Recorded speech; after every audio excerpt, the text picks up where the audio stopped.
Hello guys, welcome to के star signs. तो guys चलिए आज के देखो के FF का ये वीडियो शुरू करते हैं। ताहिन कुछ दिनों तक ऐसे ही हॉस्पिटल जाता है। अब जॉन्गकुक उसके पीछे नहीं था, ऐसे ताहिन को लग रहा था, लेकिन ताहिन को ये नहीं पता था कि उसके ऊपर किसी की नज़रें हमेशा ही गड़ी हुई है। ताहिन जो भी करता है, जहाँ भी जाता है, वो नज़र उसे फॉलो कर रही थी। ताहिन कुछ दिनों तक अच्छे से अपना काम करता ही है। ऐसे ही एक दिन हॉस्पिटल में एक चैरिटी इवेंट ऑर्गेनाइज की गई थी। ताहिन बहुत ज़्यादा खुश था। वो इवेंट ऑर्गेनाइजर्स के साथ मिलकर वो इवेंट को अच्छे से करने की कोशिश कर रहा था। सारे डॉक्टर्स इन्वॉल्व थे, ताहिन भी उनमें से ही एक था। जैसे ही वो इवेंट का इवनिंग आ जाता है और सारे डॉक्टर्स वहाँ पे बहुत ज़्यादा एंजॉय कर रहे थे, इतने में ही ताहिन अपने फियांसी का वेट कर रहा था, क्योंकि उसे भी वहाँ पर ताहिन ने इनवाइट की हुई थी। दोनों ही वहाँ पर डांस करने वाले थे, लेकिन अभी तक उसका फियांसी वहाँ पर पहुँचा नहीं था। ताहिन बार बार अपने फियांसी को फ़ोन कर रहा था, लेकिन कॉल नॉट रीचेबल आ रहा था। ताहिन अपने मन ही मन में कहने लगता है, तुम कहाँ हो रिंजे? मैं तुम्हें कब से कॉल लगाने की कोशिश कर रहा हूँ, लेकिन तुम्हारा फ़ोन है कि नॉट रीचेबल आ रहा है। तुम हो कहाँ आखिर? और ये सब ताहिन बोलता ही है कि तब लाइट्स थोड़ा सा डिम हो जाते हैं और सारे डॉक्टर्स और नर्सेस अपने कपल के साथ डांस करना शुरू कर देती है। वो बिल्कुल एक बॉल रूम जैसे दिख रहा था, जहाँ पर सारे कपल्स डांस कर रहे थे। ताहिन अब भी अपने फियोंसी रिंजे का ही वेट कर रहा था। दूसरी तरफ रिंजे अब तक किडनैप हो चुका था। रिंजे को होश आता है, वो अपनी चारों तरफ देखता है तो चारों तरफ बहुत ज़्यादा अंधेरा था। इतने में ही वहाँ पर कुछ गार्ड्स आते हैं और उनके सामने खड़ा था उनका माफिया लीडर जॉन जॉन्गकुक। जॉन्गकुक स्मॉक करता है और कहने लगता है, अरे वाह, तुम होश में आ गए। ये सुनकर रिंजे गुस्से से कहने लगता है, ये कौन सी जगह है और तुम लोग कौन हो? मुझे ऐसे यहाँ पर किडनैप करके क्यों लाए हो? ये सुनकर तुरंत ही जॉन्गकुक हंसते हुए कहने लगता है, ओह, तुम्हें तो मैं बताना ही भूल गया कि तुम यहाँ पर क्यों हो। तुम यहाँ पर इसलिए हो क्योंकि तुम ताहिन के बॉयफ्रेंड हो और ताहिन के फियांसे भी। ये सुनकर तुरंत ही रिंजे गुस्से से कहने लगता है, क्या तुम वही हो जिसके बारे में ताहिन ने मुझे बताया था? तुमने ही उसे उठा लिया था, है ना? ये सुनकर जॉन्गकुक रिंजे के पास जाता है और उसे खींच कर लाफा मारते हुए कहने लगता है, अपनी इस गंदी सी जुबान को लगाम दो। मैं उसे उठाकर नहीं ले गया था, बल्कि मैं उससे प्यार करता हूँ, उसे बेपनाह मोहब्बत करता हूँ। इसीलिए उसे कुछ देर के लिए मेरे पास रहने की मौका दिया था मैंने, लेकिन उसके बाद ही ताहिन खुद जाना चाहता था, इसलिए मैंने उसे छोड़ दिया। लेकिन मुझे लगता है कि जैसे फूल को छोड़ देने के बाद भंवरे उस पर मंडराते हैं, तुम ऐसे ही उसके आसपास हमेशा रहते हो, जो कि मुझे बिल्कुल भी मंजूर नहीं है। और आज का ये इवेंट ताहिन के साथ सिर्फ मैं ही अटेंड करूँगा, ना कि तुम। और ये सुनते ही रिंजे बहुत ज़्यादा गुस्से में आ जाता है और कहने लगता है, ऐसा कभी नहीं होगा, छोड़ो मुझे, जाने दो। जॉन्गकुक हंसता है और कहने लगता है, चाहे तुम कितना भी चिल्लाओ या चीखो, यहाँ से तुम भाग नहीं सकते, ना ही मैं जाने दूंगा तुम्हें। मैं उसके पास जा रहा हूँ, तब तक तुम यहाँ पर चिल करो। और ये कहकर जॉन्गकुक वहाँ से चला जाता है। थोड़ी ही देर में जब लाइट डिम थी और ताहिन रिंजे का वेट कर रहा था, तभी ताहिन का हाथ कोई पकड़ लेता है। वो मास्क में था, ताहिन उसे पहचान नहीं पाता, उसे लगता है वो रिंजे ही है।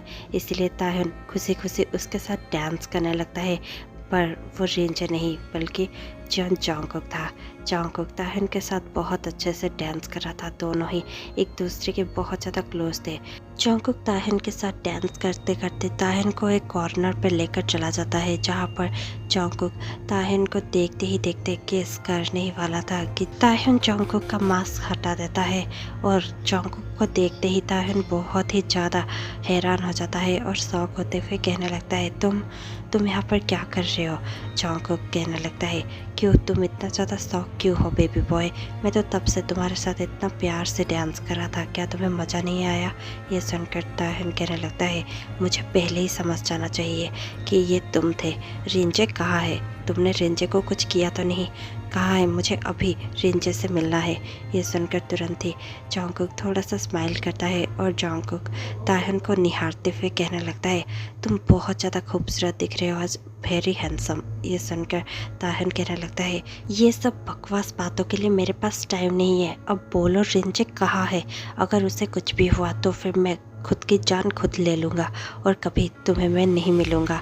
ये सुनकर तुरंत ही जॉन्गकुक कहने लगता है, आह तुम मुझे हमेशा मजबूर कर देते हो, चलो मेरे साथ। और ये कहकर जॉन्गकुक ताहन का हाथ पकड़कर वहाँ से लेकर चला जाता है और फिर ताहन को उसके घर पर ड्रॉप कर देता है।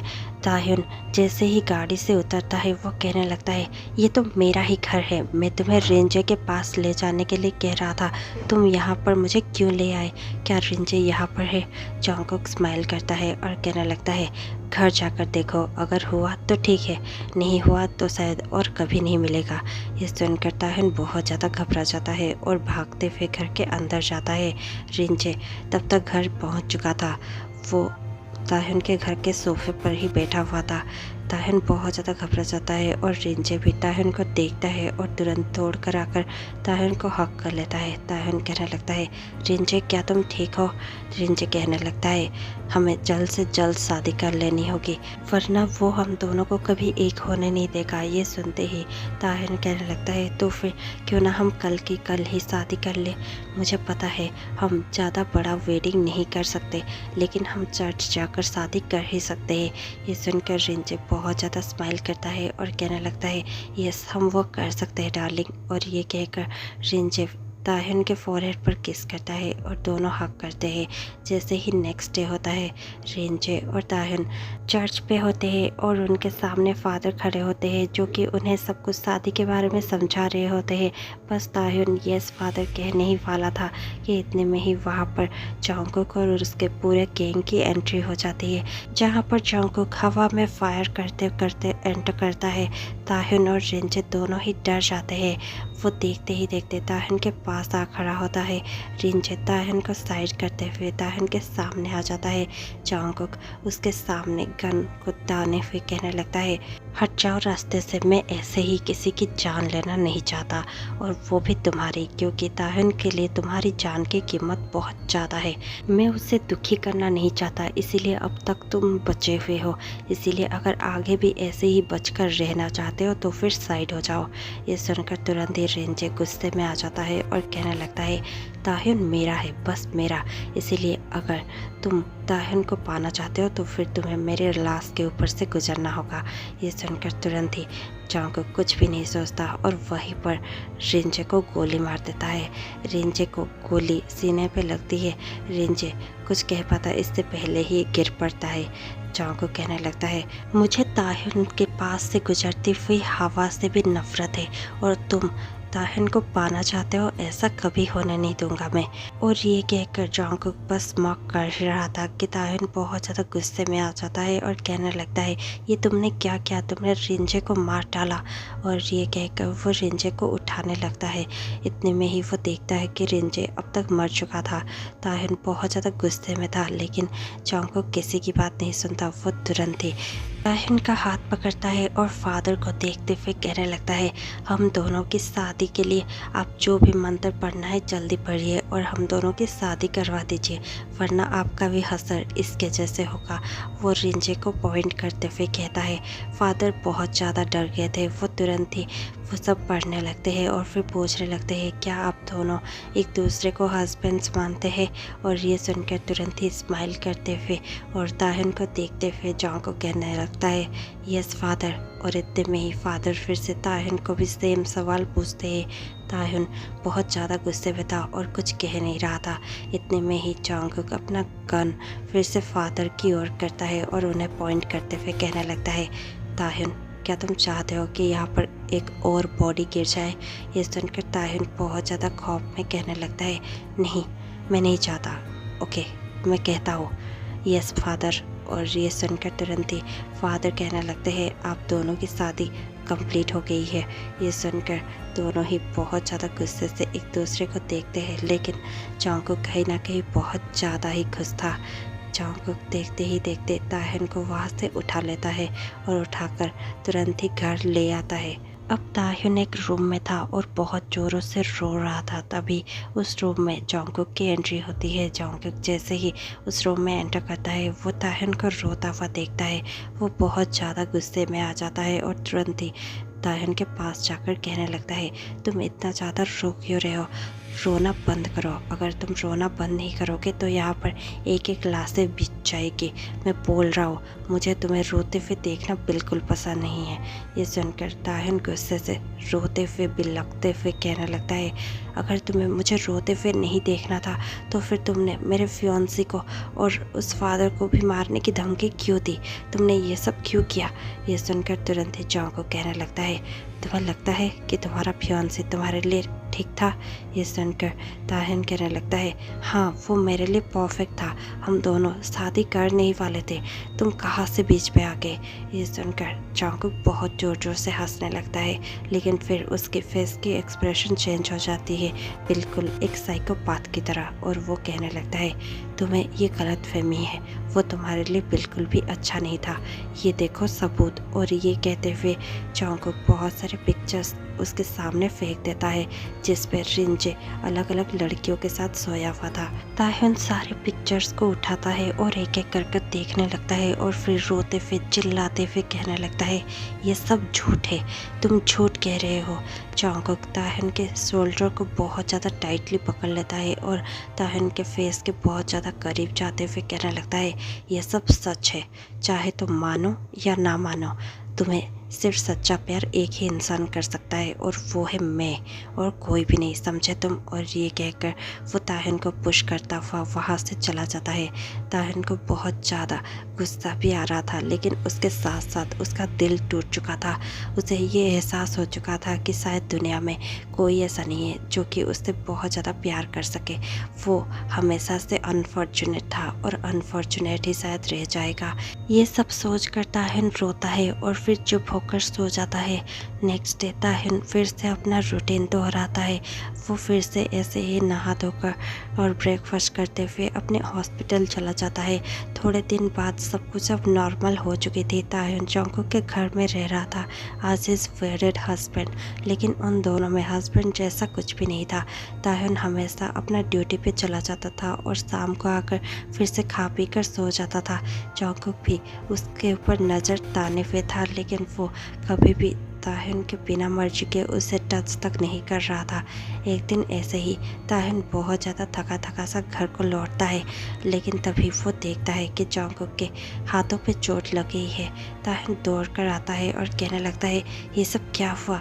तुम्हें तो गोली लगी है। जॉन्गकुक अपना सर उठाकर ताह्युन की ओर देखता है और फिर स्माइल करता हुआ कहने लगता है, ये कुछ भी नहीं है बेबी बॉय, बस कुछ खरोचे हैं, छोड़ो इसे। और ये कहकर जॉन्गकुक वहाँ से जा ही रहा था कि ताह्युन उसका हाथ पकड़कर उसे सोफे पर बिठा देता है और कहने लगता है, तुम कहीं पर नहीं जाने वाले, और ये खरोचे नहीं है, इन्फेक्शन हो गई तो पूरा हाथ काटना पड़ेगा।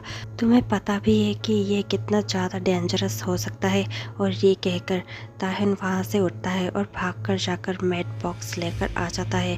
वो तुरंत ही जॉन्गकुक का इलाज करने लग जाता है। जॉन्गकुक को वो देखता है और कहने लगता है, थोड़ा सा दर्द होगा, सह लेना। और ये कहकर वो तुरंत ही चोट पर मलहम लगाने लगता है।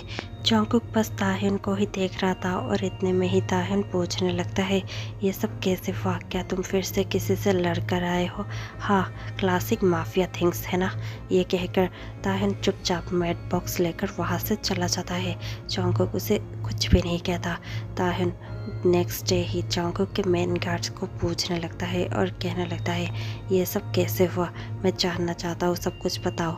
ये सुनकर तुरंत ही मेन गार्ड कहने लगता है, आप जैसा सोच रहे हो वैसा कुछ भी नहीं है। दरअसल हमारे बिग बॉस को पता चल गया था कि जॉन्गकुक सर आपसे प्यार करते हैं और वो आपको हार्म करना चाहते थे। ताह्युन बहुत ज़्यादा शौक होकर पूछने लगता है, बिग बॉस कौन? यानी कि जॉन्गकुक के डैड? ये सुनकर तुरंत ही मेन गार्ड यस कहता है और फिर कंटिन्यू करते हुए कहने लगता है, यस, बिग बॉस को पता चल गया था कि जॉन्गकुक सर आपसे बेइंतहा मोहब्बत करते हैं और आपको छोड़कर वो किसी से शादी करने के बारे में सोच भी नहीं सकते। लेकिन बिग बॉस को ये सब मंजूर नहीं था। बिग बॉस चाहते थे कि जॉन्गकुक सर एक दूसरे माफिया के बहन से शादी करे, लेकिन जंगकुक सर ने ऐसा नहीं किया। बिग बॉस ने किसी को भेजा था आपको मारने के लिए, लेकिन जंगकुक सर ने उसे मार डाला और उसी के साथ साथ जंगकुक सर को ये गोली लग गई है आपको बचाते बचाते। और इतना कहकर मेन गार्ड वहाँ से चला जाता है। ताहिन अपने आप में ही बहुत ज़्यादा रियलाइजेशन में डूब जाता है। अब ताहिन बहुत ज़्यादा रियलाइज़ कर चुका था कि जंगकुक उससे कितना ज़्यादा प्यार करता है। थोड़ा थोड़ा ताहिन को कहीं ना कहीं जंगकुक से भी प्यार होने लगा था, क्योंकि अब 2 महीने बीत चुके थे। अब दोनों एक साथ एक ही घर में रहते थे। दोनों को ही एक दूसरे की आदत हो चुकी थी। वैसे तो ताहिन कहता है कि उसे जंगकुक से बहुत ज़्यादा नफरत है, लेकिन इन 2 महीनों में एक भी ऐसा दिन नहीं गुजरा जब ताहिन ने अकेला खाना खा लिया हो। वो जंगकुक का हमेशा ही वेट करता है, चाहे रात के 2 ही क्यों ना बज जाए। ताहिन जंगकुक के साथ ही खाना खाता है। जंगकुक भी सुबह ताहिन के शक्ल ना देखकर कहीं पे बाहर नहीं जाता। दोनों को ही एक दूसरे की आदत पड़ चुकी थी। ताहिन कहीं ना कहीं जंगकुक से प्यार तो करने लगा था, बस उसे मानना बाकी था। उसके नेक्स्ट डे ही जंगकुक अपना शर्ट पहन रहा था। इतने में ही ताहिन उसके पीछे जाकर खड़ा होकर बस जंगकुक को ही निहार रहा था। जंगकुक के चोट पर उसका शर्ट अटक जाता है और जंगकुक थोड़ा सा चिल्लाते हुए कहने लगता है, ओह नो। और इतने में ही ताहिन उसके पास पहुंच जाता है और कहने लगता है, संभल कर, ये तुम क्या कर रहे हो, तुम्हें दर्द होगा। और ये कहकर वो फिर से जंगकुक को हेल्प करता है उसके शर्ट पहनने में। जंगकुक ताहिन को सामने खींच लेता है और अपने बाहों में भरते हुए कहने लगता है, क्या तुम्हें मेरी फिक्र हो रही है बेबी बॉय? और अगर इस चोट की वजह से तुम्हें मुझ पर इतना ज़्यादा प्यार आ रहा है तो आई स्वेयर मैं ऐसे ही हर रोज़ अपने आप को कुछ ना कुछ चोट लगवा सकता हूँ। ये सुनकर ताहिन बहुत ज़्यादा घबराते हुए अपनी आंखें बड़ी बड़ी करते हुए जंगकुक को देखता है। जंगकुक स्माइल करता है। ताहिन उसके लिप्स पर अपना फिंगर रखते हुए कहने लगता है, ऐसा कुछ मत करना, तुम बहुत ज़्यादा बदमाश हो, पता है तुम्हें। ये सुनकर तुरंत ही जंगकुक स्माइल करता है और ताहिन के उसे फिंगर पर किस करते हुए कहने लगता है, तुम बहुत ज़्यादा प्यारे हो, पता है तुम्हें। ये सुनकर ताहिन बहुत ज़्यादा शाय फील करता है और नीचे नज़रें झुकाते हुए देखने लगता है। इतने में ही जंगकुक अपने एक हाथ को ताहिन के फेस पर सहलाता है और दूसरे हाथ से ताहिन के वेस्ट को और टाइटली पकड़ लेता है। ताहिन अब जंगकुक के बाहों के घेरे में था। इतने में ही जंगकुक ताहिन के फेस को पकड़ लेता है और उसके चिन को पकड़ते हुए अपने लिप्स को ताहिन के लिप्स पे धीरे से टच करते हुए दोनों ही किस करते हैं। ताहिन को वो सब बहुत अच्छा लग रहा था। पहली बार उसे एहसास हो रहा था कि असली प्यार होता क्या है। इतने में ही जंगकुक थोड़ा थोड़ा कर और भी ज़्यादा ताहिन के लिप्स को खाने लगता है। दोनों ही एंजॉय करने लगते हैं। देखते ही देखते दोनों की किस बहुत ज़्यादा डीप होती जाती है और फिर जंगकुक और ताहिन एक दूसरे का टंग यूज़ करने लगते हैं और एक दूसरे को बहुत ज़्यादा ही किस करने लगते हैं। इतने में ही जंगकुक ताहिन को घुमा देता है और ताहिन के नेक पर बहुत ज़्यादा किसेस करने लगता है। उसे बैक से हक करते हुए उसके नेक पर और उसके लिप्स पर भी किस करता है। दोनों ही बहुत ज़्यादा इंटीमेट हो रहे थे। ताहिन मून करते हुए कहने लगता है, I love you Jungkook, I love you so much. और ये सुनकर जंगकुक को और भी ज़्यादा एक्साइटेड महसूस होता है। वो ताहिन के साथ और भी ज़्यादा इंटीमेट होते हुए कहने लगता है, I love you too darling, I love you too. और इतने में ही ये स्टोरी यहीं पर एंड हो जाती है। आप आगे और भी ज़्यादा इमेजिन कर सकते हैं। मैं आपसे मिलती हूँ कल, तब तक के लिए stay tuned, take care, bye bye.